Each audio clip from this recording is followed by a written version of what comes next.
आप सभी का स्वागत है हमारे चैनल में। आज हम लोग देखेंगे संविधान का भाग 3, भाग 1, भाग 2 हम लोग ने देख लिया था, जो कि थोड़ा सा छोटा छोटा था, वो सब था, ठीक है। पर ये जो भाग 3 है ना, थोड़ा सा लंबा है, तो भाग 3 बहुत ज़रूरी भी है संविधान में। भाग 3 को हम लोग क्या बोलते हैं, संविधान के भाग 3 को हम लोग फंडामेंटल राइट्स बोलते हैं, हिंदी में मूल अधिकार बोलते हैं, ठीक है।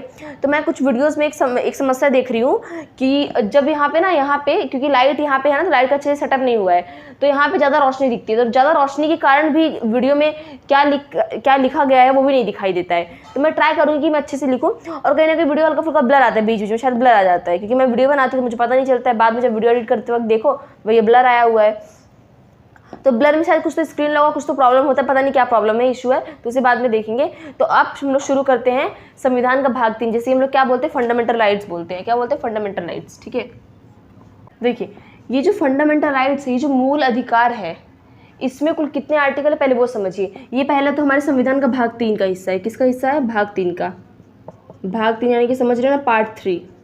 संविधान कुल 22 भाग है, मैंने बताया 22 भाग में से ये तीसरा भाग है, जिसका उस तीसरे भाग का क्या नाम है? फंडामेंटल राइट्स, ठीक है। और फंडामेंटल राइट्स जो है, इसमें कुल कितने आर्टिकल है? इसमें मिला जुला के कुल हमारे 12 से लेकर कुल 35 आर्टिकल हमारे किसमें? फंडामेंटल राइट्स में, ठीक है। तो कुल कितने आर्टिकल है? 12 से 35 आर्टिकल है फंडामेंटल राइट में। और ये देखिए, इसे हम लोग मैग्ना कार्टा भी बोलते हैं। क्या बोलते हैं? Magna carta. मैग्ना कार्टा, पहले ये समझिए मैग्ना कार्टा होता क्या है। मैग्ना कार्टा बोलते हैं, ठीक है, समझ में आ गया, पर होता क्या है मैग्ना कार्टा? एक से एक नाम है मैग्ना कार्टा। अब देखिए, अब समझिए मैग्ना कार्टा क्या होता है। तो सन 1215 में ब्रिटेन के राजा ने अपनी सारी जनता को कहा कि भैया मैं तुम्हें कुछ तुम्हारे मूल अधिकार देना चाहता हूँ, मतलब मैं तुम्हें ये बताना चाहता हूँ कि तुम्हारा ये मूल अधिकार है जिसे कि तुम इस्तेमाल कर सकते हो, ठीक है, और उससे कोई भी आम जनता तुमसे छीन नहीं सकती है। तो मैं तुम्हें क्या देना चाहता हूँ? तुम्हारा कुछ फंडामेंटल राइट, जिसे क्या बोलते हैं? मूल अधिकार, मौलिक अधिकार देना चाहता हूँ, जिसे तुम आराम से इस्तेमाल कर सकते हो। और उसी मूल अधिकार को, उसी फंडामेंटल राइट को ने क्या नाम दिया था? Magna carta. क्या बोला जाता था उसे? Magna carta. तो फंडामेंटल राइट भाग 3 में आता है, संविधान के भाग 3 में आता है, 12 से लेकर 35 आर्टिकल इसके अंदर, और मैग्ना कार्टा से भी ये जुड़ा हुआ है। अब हम लोग समझते हैं कि फंडामेंटल राइट्स कितने हैं, मतलब फंडामेंटल राइट कितने मूल अधिकार हैं, उसके अलग अलग भाग हैं। समझ में आया?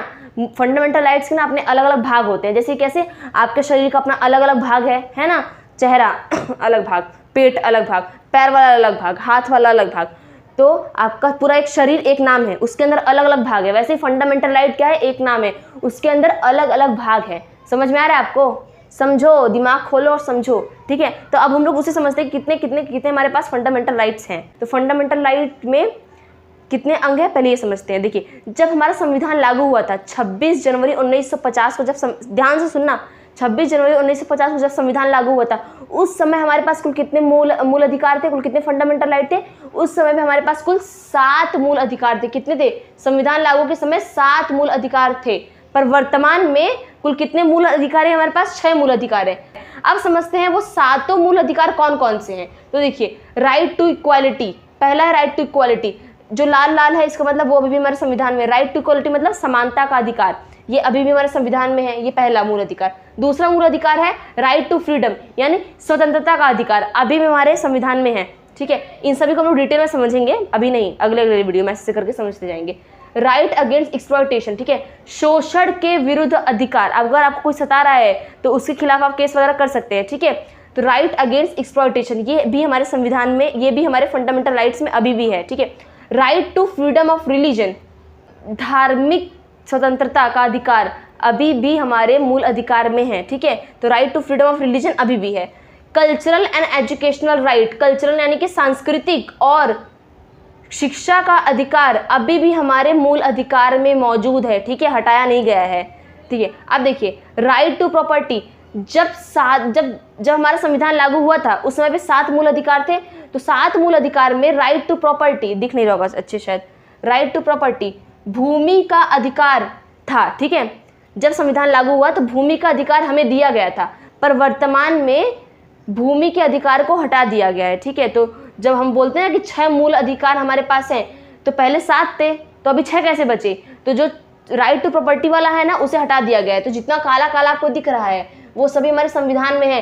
ये जो राइट टू प्रॉपर्टी को है इसको हटा दिया गया है, उसको निकाल दिया गया है, ठीक है। अब देखिए जो 7वां था राइट टू कॉन्स्टिट्यूशनल रेमेडी, यानी कि अगर आपके मूल अधिकारों का, फंडामेंटल राइट्स को कोई नुकसान पहुंचाता है, कोई आपसे छीनता है, हानि पहुंचाता है, तो उसके लिए क्या क्या उपचार हैं उसका अधिकार आपको इसमें बताया गया है। समझ में आ गया।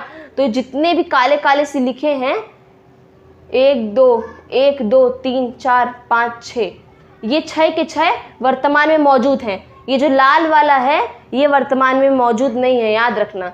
तो जब संविधान लागू हुआ तो ये सातों के सातों हमारे संविधान में मौजूद थे, पर अभी वर्तमान में राइट टू प्रॉपर्टी को हटा दिया गया, लाल वाले को हटा दिया गया, बाकी सारे काले वाले अभी भी हैं, ठीक है। अब देखिए राइट टू प्रॉपर्टी को, भूमि के अधिकार को कब हटाया गया?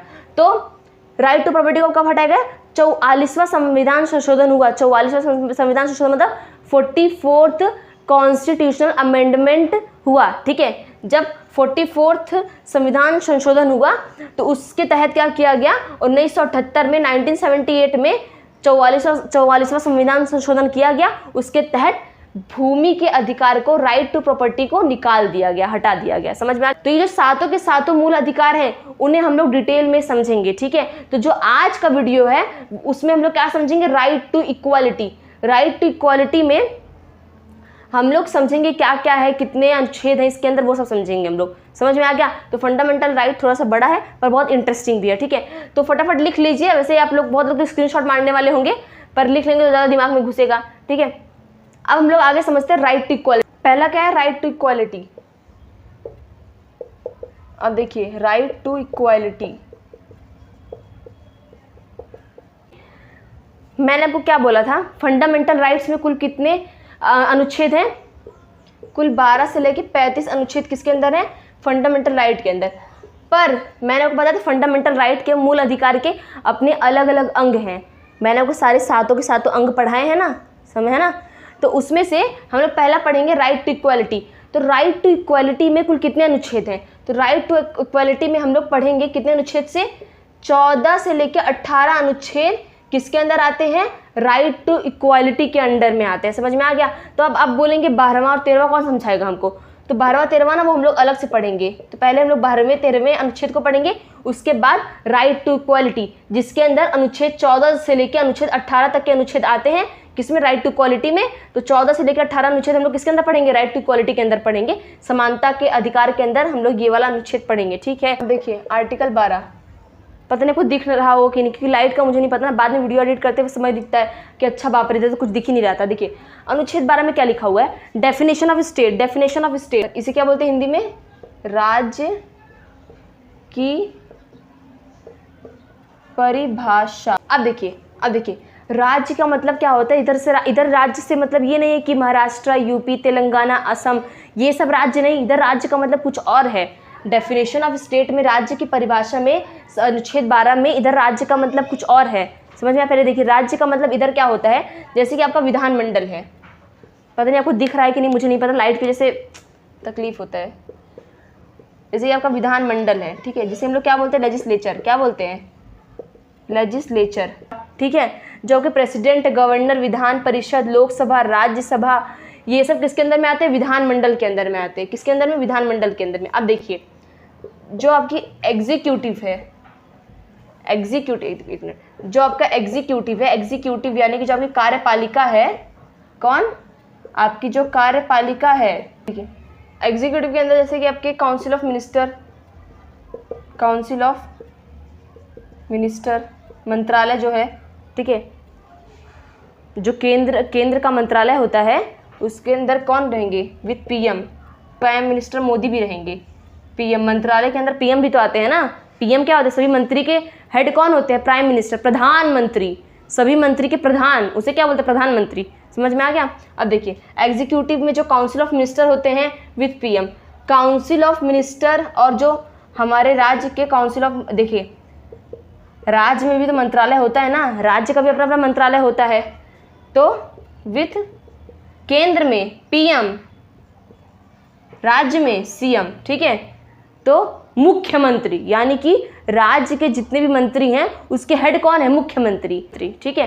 तो जो council of ministers prime minister के साथ साथ जो चीफ मिनिस्टर होते हैं वो सब किसके अंदर में आते हैं, एग्जीक्यूटिव के अंदर में आते हैं। किसके अंदर में, एग्जीक्यूटिव के अंदर में, ठीक है। अब देखिए, तो जो हमारा विधानमंडल है, जो हमारी कार्यपालिका है, ठीक है, इन सभी को हम लोग क्या बोलते हैं, स्टेट बोलते हैं। इनको ही हम लोग क्या बोलते हैं, स्टेट बोलते हैं। समझ में आ गया। तो अब से जब भी राज्य की परिभाषा, इधर राज्य का मतलब दिल्ली, सॉरी, इधर राज्य का मतलब यूपी बिहार नहीं है, इधर राज्य का मतलब है जो ये सरकारी हैं, जो ये लेजिस्लेचर, जो ये प्रेसिडेंट है, गवर्नर है, मिनिस्टर वगैरह हैं, इन्हें हम लोग क्या मानते हैं, राज्य मानते हैं।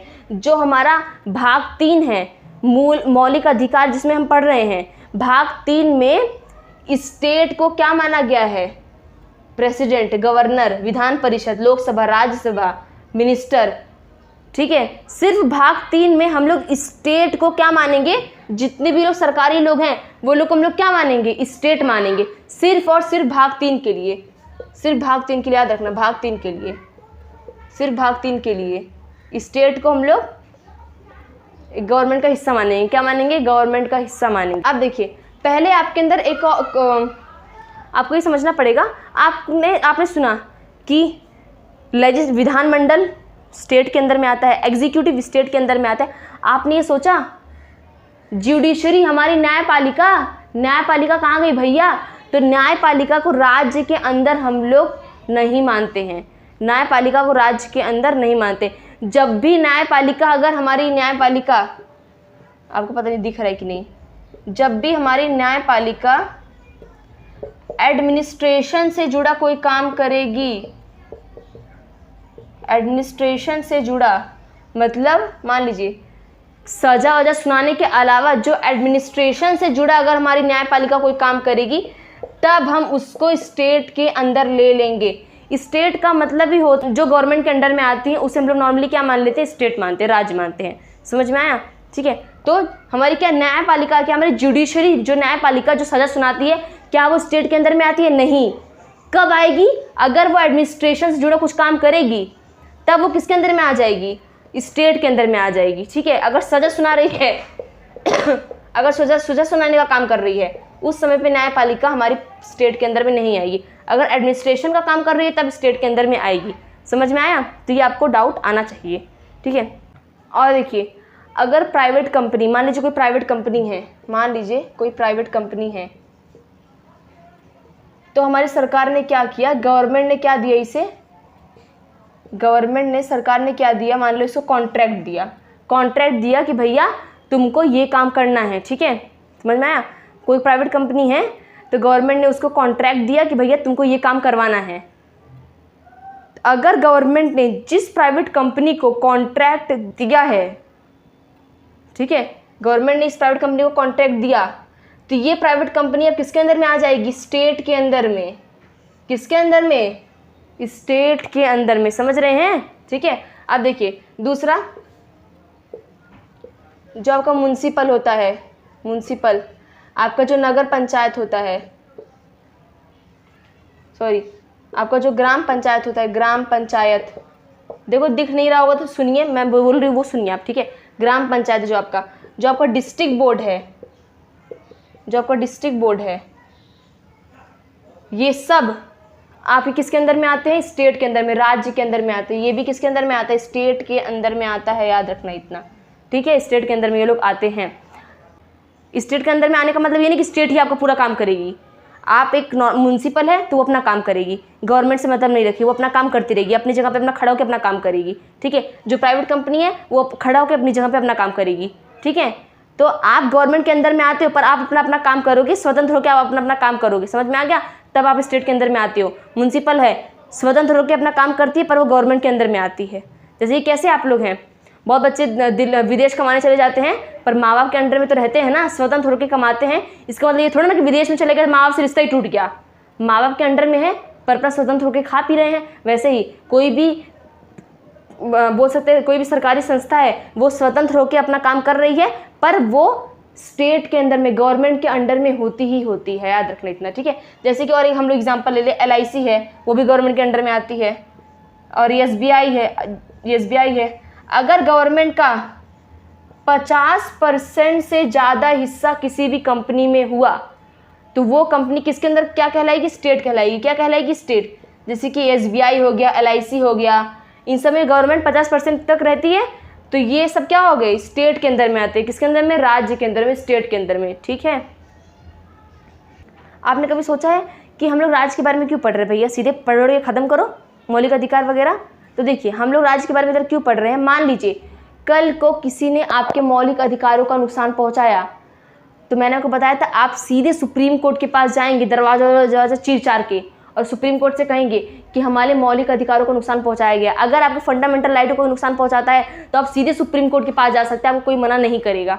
ठीक है, पर आप सुप्रीम कोर्ट के पास कब जाएंगे? कब जाएंगे?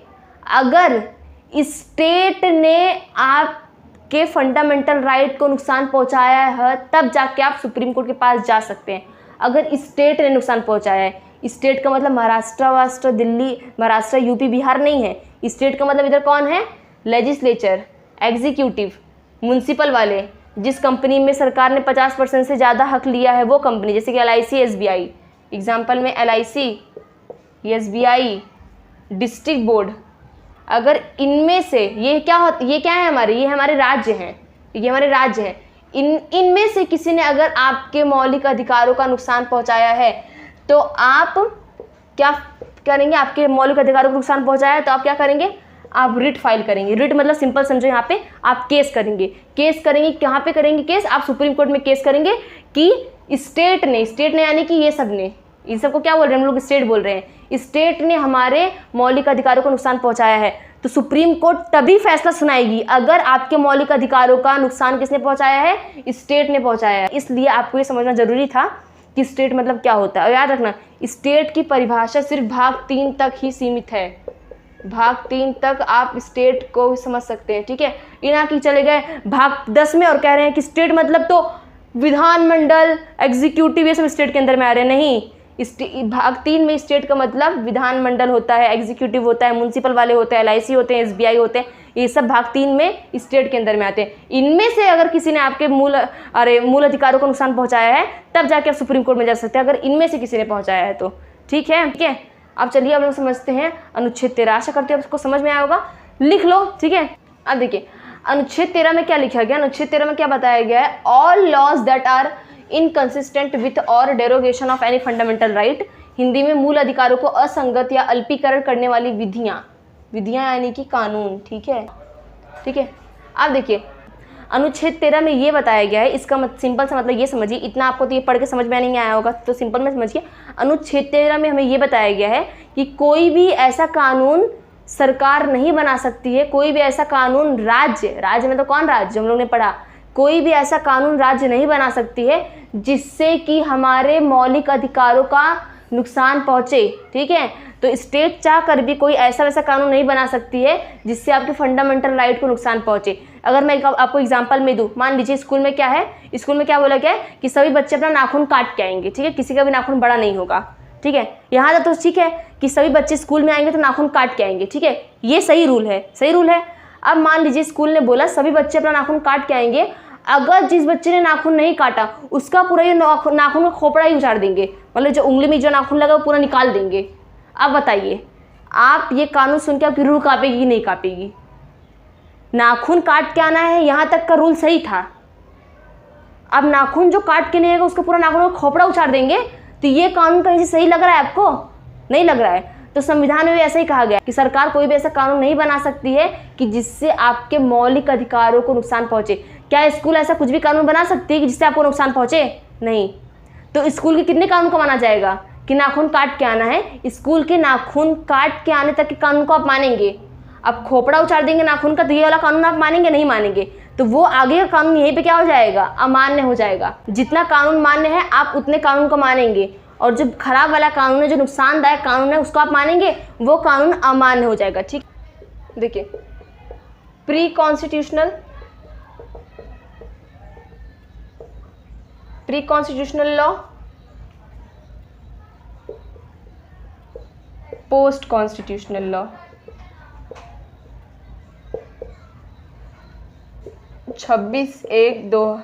1950। अब देखिए प्री कॉन्स्टिट्यूशनल मतलब संविधान के पहले, संविधान के पहले। पोस्ट कॉन्स्टिट्यूशनल मतलब संविधान के बाद। संविधान कब लागू हुआ? 26 जनवरी 1950 को संविधान लागू हुआ। तो उसके संविधान लागू होने के पहले वाले कानून को हम लोग क्या बोलेंगे? प्री कॉन्स्टिट्यूशनल लॉ, यानी कि संविधान लागू होने के पहले वाला कानून। पोस्ट कॉन्स्टिट्यूशनल कानून को क्या बोलेंगे? संविधान के बाद जो कानून हुआ है उसे हम लोग क्या बोलेंगे? Post constitutional law. अब देखिए, जब हमारा संविधान नहीं लागू हुआ था ना, उसके पहले भी कुछ ऐसे कानून थे जिससे कि देश चल रहा था, है ना। संविधान लागू होने के पहले ऐसा थोड़ा कोई कानून नहीं था, कुछ तो कानून था जिससे कि देश चल रहा था। तो सरकार ने क्या बोला, अनुच्छेद 13 में क्या बोला गया कि देखिए 26 जनवरी 1950 में संविधान लागू हो गया। अब संविधान का खुद का फंडामेंटल राइट आ गया, खुद का मौलिक अधिकार आ गया, है ना। तो अब संविधान के बाद वही मौलिक अधिकार अपनाया जाएगा जो संविधान में लिखा है। तब लोगों ने बोला, मान लीजिए तो संविधान के पहले वाले जितने कानून थे क्या वो सब हट जाएंगे? क्या वो सब काट फेंक देंगे उसे हम लोग? तो सरकार ने बोला नहीं, संविधान के पहले अगर कोई कानून अच्छा है, अगर कोई कानून संविधान के पहले कोई कानून बना है, अगर वो कानून अच्छा है तो हम लोग उसे संविधान के बाद भी फॉलो करेंगे, उसे हम लोग संविधान के बाद भी फॉलो करेंगे। अगर कोई कानून संविधान के पहले खराब कानून था, बुरा कानून था, तो उसे हम लोग संविधान के बाद फॉलो नहीं करेंगे। अच्छा कानून है तो ले लेंगे, बुरा कानून है तो नहीं लेंगे। अच्छी बात कोई सुनाए तो ले लेना चाहिए, खराब बात कोई सुनाए तो कान से उड़ा देना चाहिए, वैसे ही, ठीक है। देखिए, संविधान के पहले कानून था कि इस कास्ट के लोग स्कूल नहीं आ सकते, इस कास्ट के बच्चे स्कूल नहीं आ सकते हैं। अब आपको क्या लगता है, संविधान लागू होने के बाद इस कानून को मानेंगे कि जो बच्चे को, इस कास्ट वाले बच्चे को नहीं आने दे रहे हैं स्कूल में? संविधान होने के लागू होने के बाद ये कानून माना जाएगा? मान्य होगा ये कानून? मान्य नहीं होगा। अगर अच्छा कानून है वो मान्य होगा, खराब कानून है वो अमान्य हो जाएगा, ठीक है। तो ऐसा नहीं कि सब खराब कानून था, इसमें अच्छा कानून को ले लिया गया, खराब कानून को छोड़ दिया गया, ठीक है। अब हम लोग समझते हैं एक चीज़, अनुच्छेद 13 में आप पढ़ेंगे डॉक्ट्राइन।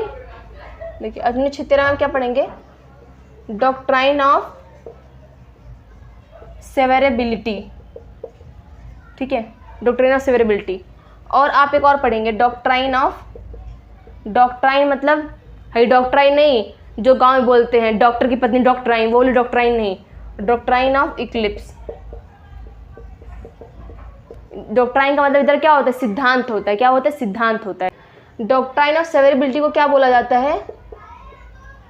विच्छेदनीयता, विच्छेदनीयता का सिद्धांत, ठीक है। डॉक्ट्राइन ऑफ सेवरेबिलिटी को हिंदी में क्या बोलते हैं? विच्छेदनीयता का सिद्धांत। डॉक्ट्राइन ऑफ इक्लिप्स को क्या बोलते हैं? ग्रहण सिद्धांत, ग्रहण का सिद्धांत, ग्रहण का सिद्धांत। देखिए, शायद ये वीडियो हल्की सी लंबी जा सकती है क्योंकि डिटेल में हमें समझना है। ऐसा उड़ा उड़ा के थोड़ा समझा देंगे, वीडियो छोटी करनी है तो आधा पढ़ लो, बाकी भाड़ में जाए, तो पूरा समझना पड़ेगा। तो थोड़ी सी वीडियो हल्की फुल्की लंबी हो सकती है, बाकी पार्ट टू पार्ट हम लोग ऐसे बनाते जाएंगे वीडियो, ठीक है। अब देखिए, हम लोग देखते हैं डॉक्ट्राइन ऑफ सेवरेबिलिटी क्या बोलते हैं? विच्छेदनीयता, अरे विच्छेदनीयता का सिद्धांत, ग्रहण का सिद्धांत, ठीक है। अब देखिए, डॉक्ट्राइन ऑफ सेवरेबिलिटी में क्या था? डॉक्ट्राइन ऑफ सेवरेबिलिटी में बोला गया था संविधान के पहले जितने अच्छे कानून हैं उसको ले लीजिए, जितने खराब कानून हैं उसको छोड़ दीजिए, ठीक है। अच्छे कानून को ले लीजिए और ख़राब कानून को छोड़ दीजिए। जैसे कि कैसे एग्जांपल से समझिए, आप आटा चालते हैं, आटा चाला हुआ चलनी में आटा चालते हैं ना, तो आटा चालने के बाद देखिए अच्छा आटा नीचे थाली में गिर जाता है, अच्छा आटा जो साफ आटा होता है वो थाली में गिर जाता है। अब जो आटे के अंदर का जो कचरा होता है, जो चोकर होता है, आप उसे एक साइड रख देते हैं। सेम चीज़ संविधान में भी कही गई का जो अच्छा कानून है उसे उठा के छाट के एक साइड रख लो, और जो खराब कानून है उसको एक साइड छोड़ दो। इसे हम लोग क्या बोलते हैं? Doctrine of severability. सेवरेबिलिटी का मतलब क्या है? सेपरेट करना, सेपरेट करना मतलब छाट के रख लेना। अब डॉक्ट्राइन ऑफ एक्लिप्स में क्या था?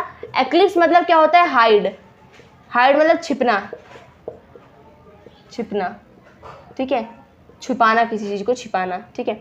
एक्लिप्स मतलब छिपाना, सेवरेबिलिटी मतलब सेपरेट करना। डॉक्ट्राइन ऑफ एक्लिप्स में क्या करेंगे कि देखिए, सरकार ने बोला जो संविधान के पहले जो कानून था उसे हम लोग रख लेंगे, ठीक है, अच्छे कानून को रख लेंगे। अब मान लीजिए जो खराब कानून है उसको क्या तोड़ फोड़ के फेंक देंगे? सरकार ने बोला ना ना ना, जो अच्छा कानून है उसे हम लोग रख लेंगे, और जो खराब कानून है उसे एक साइड संभाल के रखे रहेंगे पैक अप करके।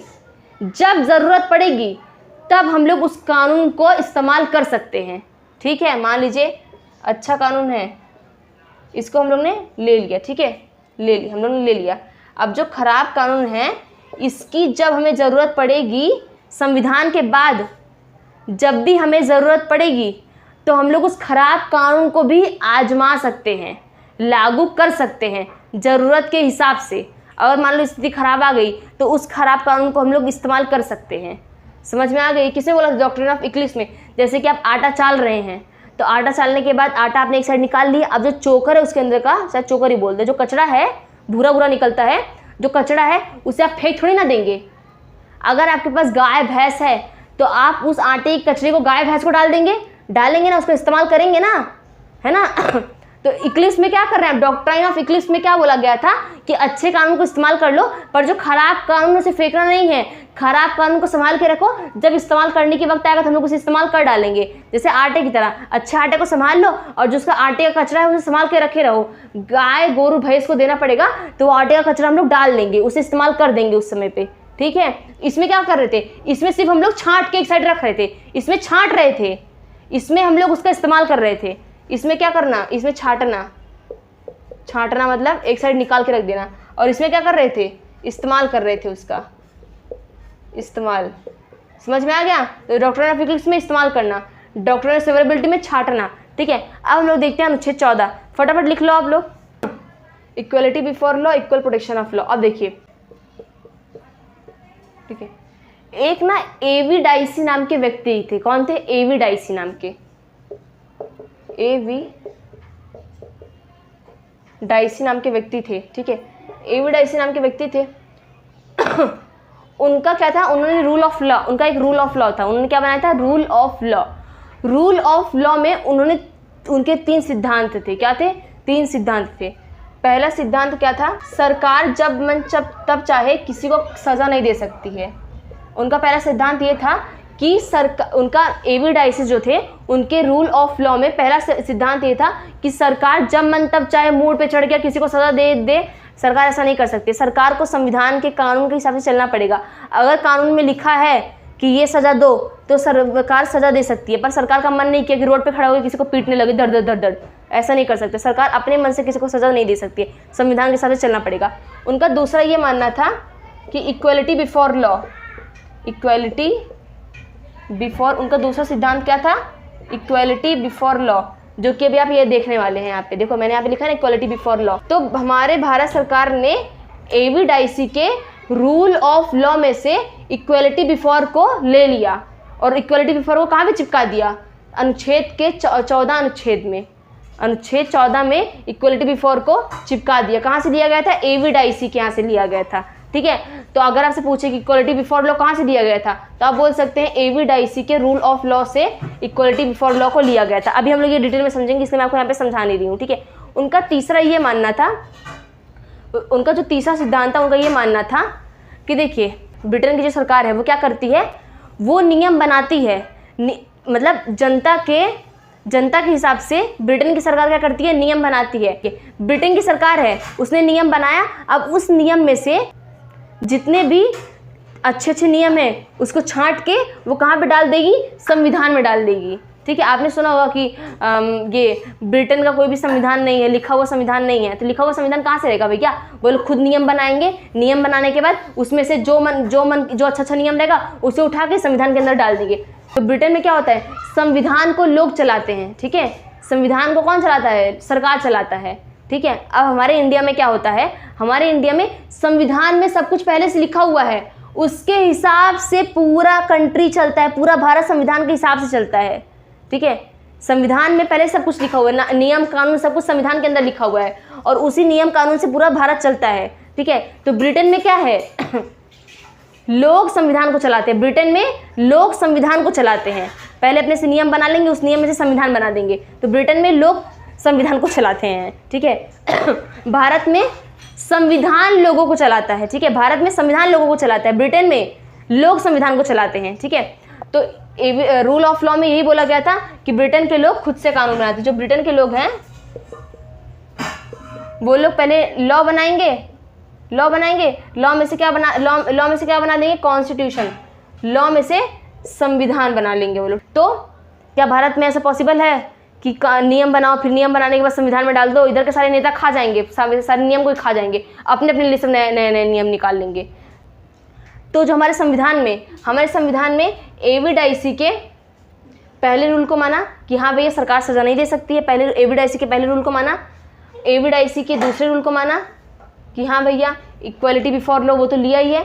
एविडाइसी के तीसरे रूल को संविधान ने नहीं लिया। अगर मान लो हमारे देश के लोगों, भारत के लोगों को संविधान चलाने को दे दो, भैया एक से एक चीज ये लोग लिखेंगे, खतरनाक चीज। आप समझते इक्वलिटी बिफोर लॉ कहाँ से आपको समझ में आ गया? आप समझते इक्वलिटी बिफोर लॉ क्या होता है? अब देखिए इक्वलिटी बिफोर लॉ में क्या बताया गया है कि कानून के सामने चाहे प्रधानमंत्री हो मंत्री हो, चाहे एक रिक्शा वाला हो, ऑटो वाला हो, बस हो, प्रधानमंत्री हो, सभी लोग, सुप्रीम कोर्ट के जज भी कानून के सामने बराबर है। कानून के सामने ये नहीं कि हम प्रधानमंत्री हैं तो हम जीत गए, ना, ये सब नहीं। कानून के सामने सभी लोग बराबर। इसलिए आपने देखा होगा जो न्यायमूर्ति होती है वो आंखों में पट्टी लगा के रखती है, भैया हमें नहीं पता, प्रधानमंत्री को हमसे मतलब नहीं है, गलती की जाओ, रिक्शा वाले हो गलती की जाओ, ऐसे होता है। ठीक है, अब देखिए उसमें ये लिखा गया है, आपको ये समझ में आ गया कि सभी लोग बराबर हैं कानून के सामने। बाद में लिखा गया है इक्वल प्रोटेक्शन ऑफ लॉ। अब मान लीजिए कानून के सामने सभी लोग बराबर है, वो तो ठीक है। अब मान लीजिए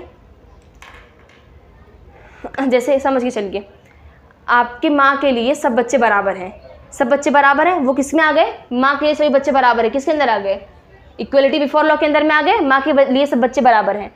अब मान लीजिए कोई बच्चा है जो 10 साल का बच्चा है और कोई बच्चा है जो कि 15-20 साल का है। अब बताइए सबसे ज़्यादा माँ का प्यार किस बच्चे को चाहिए, 10 साल वाले को कि 15 साल वाले को? माँ साथ में किसको सुलाएगी, 10 साल वाले को कि 15 साल वाले को? माँ ज़्यादा प्यार से बात किससे करेगी, 10 साल वाले से कि 15 साल वाले से? आपको क्या लगता है? 10 साल वाले से। ऐसा नहीं कि 15 साल वाले से वो प्यार नहीं करती है, पर भैया स्थिति के हिसाब से कौन सा कानून किसके ऊपर लागू होगा ये भी तो कहीं ना कहीं निर्भर करता है ना। तो इक्वल प्रोटेक्शन ऑफ लॉ में क्या बोला गया है कि हालात देखकर कानून लागू होगा, हालात देखकर कानून लागू होगा, कानून लागू होगा। इसे हमें किस तरह से देखना, इसे हमें पॉजिटिव की तरह देखना, पॉजिटिव की तरह, ना कि नेगेटिव की तरह। तो हालात के हिसाब से सरकार कानून लागू कर सकती है। जैसे आपकी मम्मी, आपके भाई बहन होंगे, आपकी माँ आपके छोटे भाई को ज़्यादा मानती होगी, आपको बुरा नहीं लगता होगा कि भैया उसका हक है, कानून सबके लिए बराबर है। पर ये चीज़ कहीं ना कहीं प्रेसिडेंट और गवर्नर के ऊपर लागू नहीं होती है। मान लीजिए प्रेसिडेंट ने खून किया है, तब तक ही वो कानून से बचे रहेंगे जब तक वो प्रेसिडेंट हैं। जैसे ही प्रेसिडेंट की कुर्सी से एक पैर नीचे रखा, वैसे ही पुलिस उन्हें उठा के लेकर चल जाएगी। कहाँ पे? जेल में। ठीक है, तो जब तक आप प्रेसिडेंट हैं आप अपने सारे गुनाहों को माफ़ कर सकते हैं क्योंकि आप प्रेसिडेंट हैं। ठीक है, जिस दिन प्रेसिडेंट से हटे उस दिन सारा बोलते ना कि सारा जितना आपने खून किया है सारा एकदम ब्याज के साथ लौट के आएगा, सारा सजा ब्याज के साथ लौट के आएगा। प्रेसिडेंट के ऊपर कभी भी प्रेसिडेंट के ऊपर कभी भी क्रिमिनल केस नहीं चल सकता है, क्रिमिनल केस नहीं चल सकता है। पर प्रेसिडेंट हो या गवर्नर, ठीक है, पर प्रेसिडेंट या फिर गवर्नर के ऊपर सिविल लॉ चल सकता है। सिविल केस जो होता है उनके ऊपर वो लागू है। मान लीजिए प्रेसिडेंट ने बोला हमें वो घर पसंद आ गया, अपनी पत्नी के लिए हमें लेना, हमारी पत्नी को पसंद आ गया घर। अब प्रेसिडेंट ने वो घर ले लिया, ठीक है। अब प्रेसिडेंट ने हड़पा हड़पी में वो घर अपने अंडर में कर लिया। तब क्या होगा? तब प्रेसिडेंट को 2 महीने पहले नोटिस भेजी जाएगी कि नोटिस ले लीजिए। प्रेसिडेंट के पास नोटिस आ गया। अब नोटिस के बाद प्रेसिडेंट के ऊपर केस चलेगा। केस कौन सा?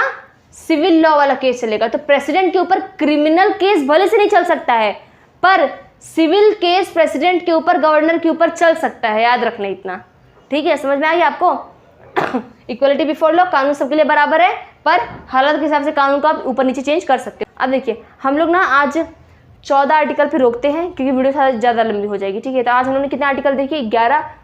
12, 13, 14, ठीक है? हम लोगों ने 3 आर्टिकल देखे, वो भी डिटेल में देखा है, ठीक है?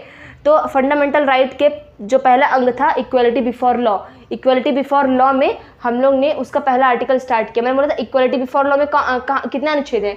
14 से लेकर 18 अनुच्छेद किसके अंदर में आते हैं? इक्वलिटी बिफोर लॉ में। तो हम लोगों ने 12 देख लिया, 13 देख लिया, 14 देख लिया, 15, 16, 17, 18, 15, 16, 17, 18 4 आर्टिकल देखना बाकी है जो कि हम लोग नेक्स्ट लेक्चर में देखेंगे। ठीक है, तो मिलते हैं नेक्स्ट वीडियो में।